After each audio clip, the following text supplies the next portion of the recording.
thank you guys so much for coming out tonight. I hear that there was a lot of traffic. It's Hollywood on a Thursday. Sorry, but I appreciate you guys are here. So, once again, I am Jen Candy. I am your host for tonight. My father was the late, great John Candy, who is no stranger to Second City. Now, tonight's guest, I'm very excited about. A very talented actor who was one of the founding members of the Groundlings. He was in a cult classic called The Phantom of the Paradise. You would have seen him in Gremlins 2 and many, many other fun stuff. So before I bring out the very, very talented Archie Hahn, let's take a look at a clip of Archie in The Phantom of Paradise showing off his musical pipes. Little Eddie Mitty, born in Jersey City, started singing when he was 5. Never knew his father, mother didn't bother to catch his last name. Fast as he came, he was often flying, times were really flying. Eddie and his mother alone. Soon another mister, soon a baby sister. Mama kept swinging and Eddie kept singing.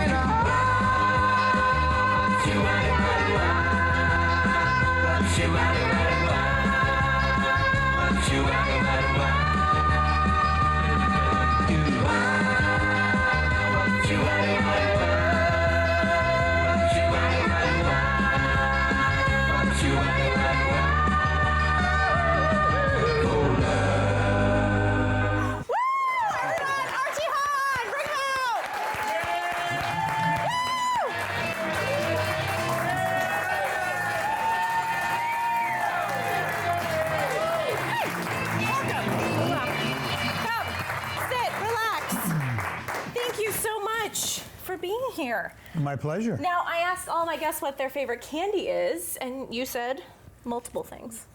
John. Yeah, which John was my favorite candy. He is my favorite candy too. But you also said Baker's chocolate? Baker's chocolate. It's cheaper. It is cheaper. And you can use it for baking and then snacking on as well. Yes. And then you also said Mr. Good Bar because they're bite size? Well, yeah. And they have nuts. I'm a big nut. Big nut. So I like nuts. So this is good stuff. And they've got everything in it. So you can help yourself throughout the show if you like, or Baker's chocolate, whatever. Oh, not these days. But that's why I got the mini size. So they're pint size. Great. Now, is this water? Well, maybe. Unfortunately, it's water. Okay. What's your full name? Charles Archie Hahn III. However, I just discovered about 4 years ago that my grandfather was actually Charles Archibald Hahn Sr. Now, because I'm the third, that actually means I'm Charles Archibald Hahn III. I didn't realize that until about 4 years ago. That you are the third? No. That my middle name is actually Archibald. Oh, wow. I always thought it was Archie because my dad is Archie. But if the senior is Archibald, doesn't that make the third an Archibald as well? I would think so. I need an answer. Someone. Yes. This is audience participation, so please feel free. And what was your grandfather's name? Charles Archibald Hahn Sr. Now, is there anything special that he accomplished in his life that you'd like to share? Actually, yes. He was an Olympic sprinter, and he won the 60, the 100, and the 200-meter dash in the 1904 Olympics that were held in St. Louis, the St. Louis Games. Wow. He also... I have a photo of, I think. Oh, yeah, there he is. There. Fastest man alive in the Olympics. Yes. He was also known as the Milwaukee Meteor. And they had an invitational Olympics in Athens to celebrate the original Olympics, and that was in 1906, and they had done away with the 60 and the 200, but he won the 100-meter dash there as well, and he got gold medals in all 4 events. So, and each of the grandsons got a medal. I happen to have the medal for the 60-meter dash, which I was always disappointed about because I thought the 100-meter was, more popular. But then I realized they don't run the 60-meter dash any longer, so I have the only medal that was awarded for that event. Thank you. Thank you very much. That's a good thing. So he was quite an athlete, and my dad was a pretty good athlete too. He was a boxer and undefeated when he boxed, and so it came down to me to have an athletic skill, and I can sort and fold laundry faster than anyone in the family. Woohoo! That's a good skill to have. Thank you very much. Now, Archie, you were drafted in the Vietnam War and then went into the military, but then you got into comedy. Did you always want to be an actor? Wow, there's a leap. I know, right? Gotta get the show going. Yes, I got drafted, but to avoid getting inducted, I joined a National Guard outfit, a MASH outfit. Okay. Mobile Army Surgical Hospital. Hi, welcome. Hi. And in the course of that, you go through basic training in AIT, advanced individual training. And in all those cases, I was putting on shows for the guys, and they were very successful. And I used that on my resume when I came out to California, that I had produced shows while I was in the service. Yeah, they went right to that. Oh, he's got experience. Good. Yeah. You were one of the founding members of the Groundlings. How did that group come about? Actually, I was invited to a workshop that Gary Austin had to, at that time I was working a lot, and he thought my familiarity would give credence to the class. So I came and sat in on the class, and I enjoyed what I saw, and I liked the people in the class, and I started coming every week. And over time, we kind of formed a partnership. And one of my dreams was to create a company very much like Second City. Right. And I thought, well, here's a collaboration that might work. Gary would do all the teaching and whatnot, and I would field everything else. And that happened to be finding a place to have a home, and that eventually turned out to be the Groundlings Theater, which is on Melrose Avenue. I was going to say, and I heard that you literally helped build that theater. Yeah, it was originally a Carolina Pines restaurant, and I had seen it many years ago, and I thought, wow, this would make a great theater. Now, come to pass 4 or 5 years later, that building became available, and I redid the whole interior to house the Groundling Theater, which is a 99-seat theater. It's a great space. I like it over there. It's gorgeous. Archie, you're a contractor, aren't you? Hey, I was then. Do you still do any freelance work here and there for contracting? Well, to support myself over the years here, I was a handyman, and everybody that found out I was a handyman is really a desirable person to have in your life, I found out. And there were little Jewish ladies around the neighborhood who would walk by my garage and see me working, and I must have worked for 15 or 16 different women who had apartment houses, and I was their handyman. So I worked more as a handyman than I did as an actor. Now, so you were the one that physically signed the lease for the Groundlings Theater, and then right after you signed that lease, you got asked to do something right after that. What was that? I got a call from Lauren Michaels. Lauren Michaels? Lauren Michaels. Yeah. Who said, I want you and Lorraine Newman, who was also in the Groundlings company at the time, he wanted myself and her to come and do a summer replacement show called Saturday Night Live. And I said, oh, Lauren, good God, the timing is horrible. I just signed a lease on a building. There are 40 people that are waiting for me to build this theater. I can't let them down. He said, how long will it take? I said, oh, probably 3 months, 4 months. He said, okay, well, it's a summer replacement show. We'll bring you up when it's open. It took 4 years to open it for a variety of reasons, and that opportunity came and went. And I found out that they replaced me with one of the writers, and they brought Chevy Chase up into my slot. So. He didn't last long. Yeah, how about that? Well, very much like contractor work. It never you say 3 months, and unfortunately, goes a little bit longer than that. You were also in a formative improv group called War Babies. Yes. Now I have a clip from War Babies. I have a photo as well.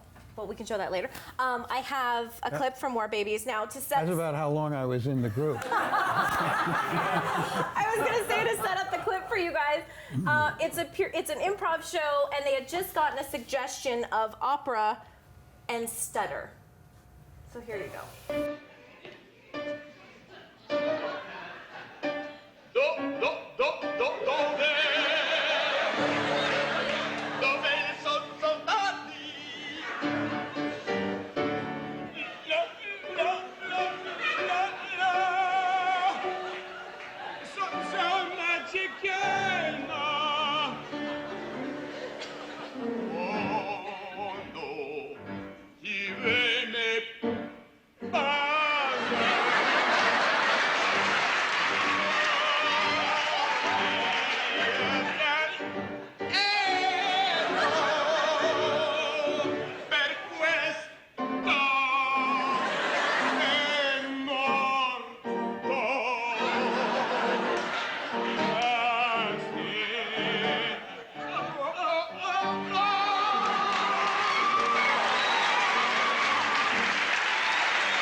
I remember when we had Martin Short on the show, and he had talked about how he had seen you in War Babies, and that was one of his kind of pushes to get into improv. So I thought that was always very, very nice and I'm interesting. flattered. So tell us about War Babies. He's a big deal, I'm sure. Tell us about War Babies. Well, it was a great group. I loved the way they worked because the actors that were in a scene would get up and take the suggestion, and there would be no discussion. The lights would come down, and then you would start. That's real improv, and so you really have to listen. So it was a great exercise in listening, and they were all very talented people and made me look good. Well, you have a great voice, so Well, thank you. Yes. when you've got a voice like that, you're always going to be good. Now, speaking of voice, musical, you were in a group called the Lemmings. Well, yeah, Lemmings was an off-Broadway show done by National Lampoon, and that's where I met Chevy Chase. Originally, that's where I met John, Chris Guest. Yep. And when they decided to split the company up, Chevy and John went on the road, and I joined the company to stay at the Village Gate, which is in Greenwich Village. Yes, and I did that show. How long did you do that show for? It seems like 6 or 7 months, I forget. And did you sing in it, or did you play an instrument? Sang in it, and I played the bass in it, such as it was, but I learned the bass part for a couple of songs and played bass. But the front part of the show is a bunch of comedy skits, and the second half of the show is a spoof on Woodstock. And that's where John Belushi did his famous impression of Joe Cocker. Yeah, he was amazing. He was really. I've seen it before, and there's clips of it on YouTube that you can find that are very funny, and then also listen. So being a part of that company was quite an eye-opener and a lot of fun, and that's how I wound up getting into Phantom of the Paradise. I was going to say that. Because Brian De Palma had come to see that show, and at that time they were trying to figure out who would play the rock group in the film. How many people have actually seen the film? Oh, yeah. Okay, 2. Great. Anyway, they were hoping to cast Sha Na Na, if anybody remembers that gang, but they were having a lot of problems with negotiating their fees and so forth and so on. And it became more than Brian could deal with, and they were on a lower budget than Sha Na Na expected, so that fell by the wayside. Brian was in a conversation, another actor that was in Lemmings with me was Peter Elbling, and Peter knew Brian, and they had a conversation about this film, Phantom of the Paradise, and Peter said, hey, we can put together a group, no problem. So we met with Paul Williams, and he had he knew Jeffrey Commoner, who plays the third member of the Juicy Fruits, and that was the name of the rock group. And so Paul brought us into the studio, and we each picked a song. I knew what song I wanted to do, Peter knew his song, and Jeffrey knew what he wanted to do. And we auditioned for Paul, and after we were done, Paul said, perfect, and Brian said, perfect. And they collaborated, and I'm pretty sure the conversation went, they don't have representation, they don't have agents. We can really fuck them over. We'll hire them. This will be great. Now I have. Can I say fuck? You can say whatever you want. It's going on YouTube. But we have another. I have another part of this clip from that we showed earlier that I wanted to continue and show with you guys.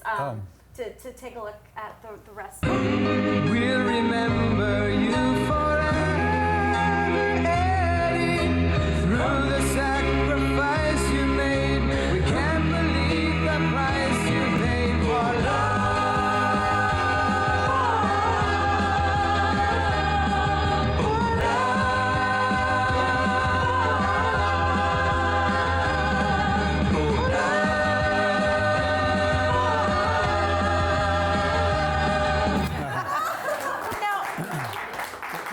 To tell you something about that. In that shot, I wrapped the cord around and shoot myself with the microphone. That was an homage to John. He used to do that in Lemmings when Joe Cocker was flat out. He'd shoot himself up with the microphone. So that's not original. That's John. That's an homage to John Belushi. John Belushi. I love it. Now,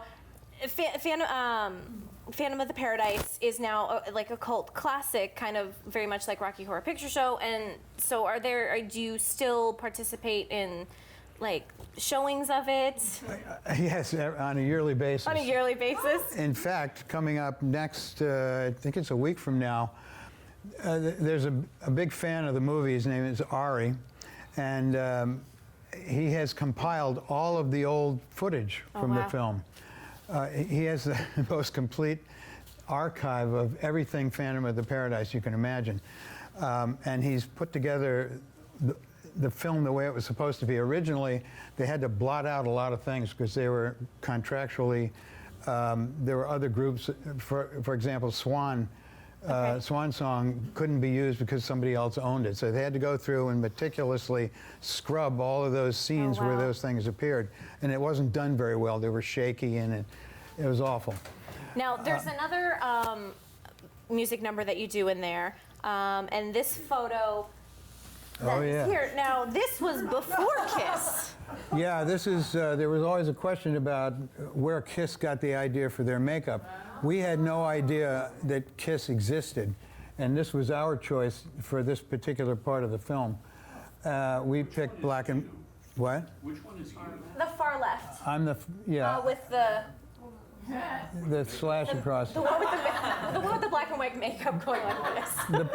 The powerfully built, handsome one. Black lips. Black Where's lips. Alice? Anyway, so that was our idea, and then later we discovered that Kiss was doing this, and there was always a question about who came first. I think it was coincidental, actually.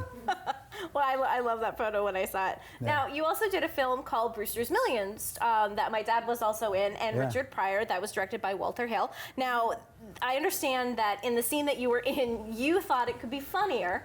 So what did you do? I expanded the scene. And the way I accomplished it was, I don't know if you've worked on films, occasionally they'll bring in changes to the script, and they come in different colored pages. So you take out the old pages and you put in the new colored pages. I thought, that's how I can introduce my scene seamlessly without anyone realizing it. So I expanded the scene, and I put it on tangerine paper, I think. And I made a set for every actor. And the script supervisor, and the director, and the star, Richard Pryor. Now, I was able to get all of those sets to their location except Richard, because he was in a trailer that was guarded by these enormous gentlemen. And I approached the trailer and I said, is Richard there? And they go, yeah, but he doesn't want to be disturbed. Well, could you give him something? He doesn't want to be disturbed. Oh, okay. All right. So off I went, knowing that Richard didn't have the changes. But the cues going into my scene and coming out of my scene were the same. And I knew he knew those cues, but he wasn't aware of anything that was happening in between. So I have the clip. You have the clip? So when you're watching the clip, look at Richard Pryor's face. Watch Richard Pryor's face, because they shot the rehearsal, and you'll see what happens. Holy, whatever you want. Well, come on with me. I gotta stop here at my desk and get my message. Dr. J. Skyler reading. Excuse me. Pardon me, please, sir. I'd like to call your attention to this area right here. This is the Arabian Desert. It is as dry as a bone. It's a place where a glass of ice water can cost you as much as $5 a glass, sir. Now, up here, this is the North Pole. It's an ice flow, and floating randomly throughout this entire region of the North Atlantic are many, many icebergs, sir, and nobody owns them. They're PDIs. Public domain icebergs. I think you're beginning to recognize how very simple and pure this idea is. Now, what I would like to do is go to the North Pole, select a good-sized iceberg, and simply dig out a chamber from the rear end of it, drop in two 20,000 horsepower marine diesel engines, and sail, Brewstersburg, #1 to Mecca. What do you think, sir? I don't know what to think. Well, here, Hello? Mr. Yes? Burger, the What? went up. It went up? Well, sell it. Don't sell it. You buy it when it's like that. It's a great idea. What's your name? Luther. Luther. Listen, I'd like to bet on every long shot in every race, 50 to 1 and over this week at Aqueduct. For the week, 5. Oh, yeah, I can cover it. Great. How much would it take to get this off the ground? Oh, no. This thing melts, and he knows it. we would experience a loss of only 18% through evaporation and melting on the entire trip. Hey, think of what that means to all those thirsty Arab farmers. It's great. What thirsty Arab farmer? There aren't any. There just aren't any, because there's no farmers in the desert, Bonnie. So in the first part of that scene, you see Richard going, what? You see that? And Walter Hill cut it at that point, and Richard says, what was that? What was that? And he goes, what do you mean? I haven't heard those, I didn't see those words. Where'd those words come from? And Walter goes, didn't you get the changes? And he goes, and I'm off to the side going, there goes my SAG card, I'll never work again, it's all over. But Richard says, no, I didn't get any changes. And Walter says, well, here, take mine. I thought, oh, okay, good. I was saved. Oh my gosh, that's amazing. Now, we were talking a little bit backstage about another movie that you did called My Favorite Year with Peter O'Toole. Yes. Now, Peter and I together again. together again, best buds. Now, how did improvising make it into that film? They came to see, War Babies. I was with War Babies then. And I think this was Richard's first directing experience. I just lost his last name. Thank you. Richard Benjamin's first directing thing, and he had come to see War Babies, and he thought, oh, and if anybody knows anything about My Favorite Year, it's basically the story of the Sid Caesar show, the show of shows. And they wanted to cast the group of actors that worked on that show. And I sort of got cast in the Howie Morris role. Oh, there's a picture of us. So they hired us. And there's a scene where the Sid Caesar character pisses off the mafia. And the mafia breaks into the theater in the middle of a live show and starts to beat up people. And so all pandemonium breaks loose, and I play the role of a delivery guy who's coming up from some deli to serve a meal. I make an entrance with these bags, and nothing is happening on stage that's been rehearsed. It's just everybody's kicking and fighting. And so I didn't quite know what to do with myself, and the scene wasn't focused on me anyway, but I decided to make my entrance. And just as I came in, someone got kicked in the shins and can I stand up? You can stand up, you can do whatever you'd like. So I make my entrance and someone just got kicked and I'm going, I start bouncing around. and there's a stuntman standing there and bam, bam, bam. Anyway, if you've seen the movie, you'll remember that scene. Now, Richard called cut, and he said, what's everybody, and the crew was laughing. He said, what is everybody laughing at? And the boom guy says, Archie, it's what Archie's doing. And he goes, what's he doing? And they replayed it because they had the video thing, and he goes, oh, that's hilarious. We got to come around and shoot that. So, Well, let's see what everyone was laughing at. I have a clip of it. oh, you do? Down the lane and far away.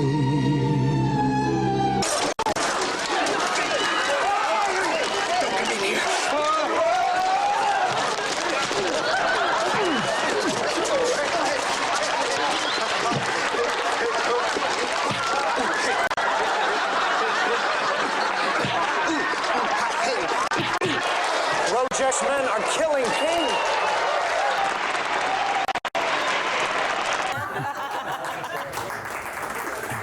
I cut that section out of the film, or those sections out of the film, and I gave myself a standing ovation in my reel. Which I was saying I think everyone should do is give yourself a standing ovation. Promote yourself. Which is amazing. Now, you also worked with director Joe Dante, and he used you over and over and over again in multiple films, which was great. So, how many times have you been a waiter and a bellhop? I have that market pretty well covered. And I don't know how many, but my gosh, much of what I've done is a delivery person or a bellhop or something like that. And Joe Dante, he directed you in Gremlins 2. Yes. Which I also love this movie. I love the first one, but the second one, I don't know, there's something about it that, and once I realized that you were at this scene, which I absolutely love, and I'm going to show it to you right now, and then we're going to talk about it right after. Okay, wait. What if one of them eats something at 11 o'clock, but then he gets something stuck in his teeth? Yeah, like a caraway seed or a sesame seed. Whatever, right. And then after 12 o'clock, it comes out. Now, he didn't eat that after midnight. Yeah, that's right. I didn't make the rules, okay? Rules. I don't believe this. Oh, wait a minute. What about this? What if they're eating in an airplane and they cross a time zone? I mean, it's always midnight somewhere.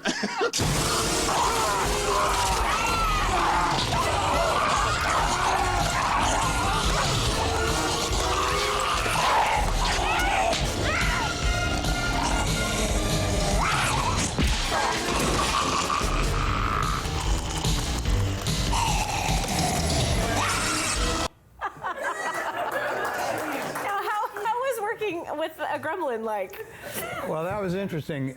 I had to operate the puppet. Yeah.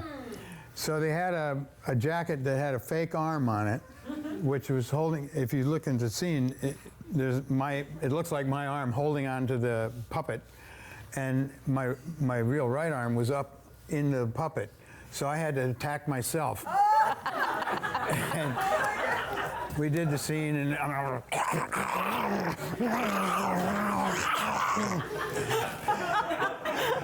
Joe cuts. He goes, "What's that noise?" And we're going, "What noise?" I don't know. Something growling, something. And we're all puzzled, and everybody's, including me. I'm going, I don't know, what? Oh, wait a minute. Was it? He goes, yeah. I said, I'm sorry, that was me. I'm doing both parts. He said, well, keep doing it. It sounds great. Okay. So you were a puppeteer and also did your own special effects. And the voice of The voice of the gremlin. Yeah. Thank you. Thank you very much. Men of many talents right here. Many, many talents. Another favorite film of mine that you did with Joe Dante was Inner Space. Now, this was one of your more kind of serious, dramatic roles. Thank God. You know, every comic looks for a serious role, an action type role, with Martin Short. Meg Ryan was in it, Dennis Quaid. What was it like working with Martin Short? Oh, he's great. I never saw him. Great. Until the day we worked. I was going to say, how did this scene work then? The scene was great. No, Marty was great, and we talked about it before we shot. So, but our time together was very brief. He was very busy. You know, he had the whole film. I just had this. But let's just talk about this. Well, let's watch this, which is impressive. Hi, you Jack Potter? Putter. Potter. This yours? Yes. I'm from Cook Travel Agency. You want to sign in number 12 there? Okay. I think these are probably cruise tickets, if I'm not mistaken. Yeah. Yeah. Thank you very much. You're welcome. Range your phone? Sure, go ahead.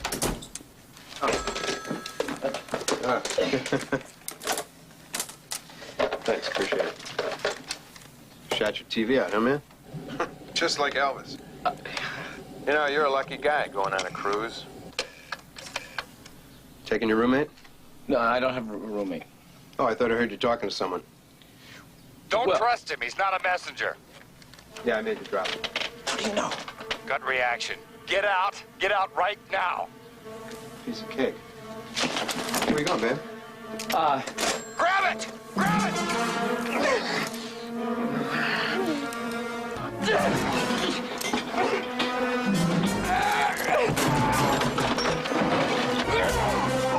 Now hit him! Run!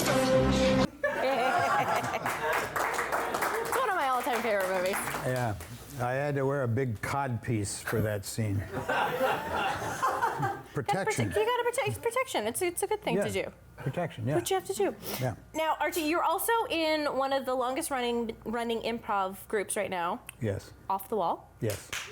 Which currently just did a show on Sunday. Yeah, we had a great show on Sunday. I'm sorry you all weren't there. But Next show. When's the next show? I don't know, Andy. When's the next show? November 5th. November 5th. Where's it going to be at? Fanatic Salon in Culver City. Closer to my neck of the There woods. you So go. woohoo, everyone. Come check that out. Now, how did you get into that group? Let's see. War Babies had split up. Peter Riegert was in War Babies, and he went off and did a film, and I think Rennie and Karen got a series, and so the group kind of ended its run. And I was homeless again. And I think it was Tom. Tom Tully. Tom Tully may have approached me about War Babies. Off the Wall. And I've been with them since, Andy, what, 1982? 81? Yeah, something like that. Yeah. So it's been quite a long run. We're a big, happy family. That's good. That's what you're supposed to have. Well, I say happy. We hate each other. Yeah. But we get Sounds together. like a real family. Hey, we showed up here, didn't we? Yeah. Exactly. That's love and sport. My mother's here. You guys are here. It's all fabulous. It's funny though. We rarely see each other unless we're doing a show, which I think is good. I don't know. It's the perfect balance of time. Yeah. Now, Archie, we've come to close to the end of our show. Okay. Now, at the end of my show, I like to kind of do a game that's called 6 Degrees of John Candy. It's where we show the audience how, because everyone's connected to my dad in some way, and we're going to show the audience how you are connected to my dad through 6 degrees. So I'm gonna start because I think I've got a good one. So Archie, you were in Brewster's Millions with John Candy, and there you have 6 Degrees of John Candy. That was easy.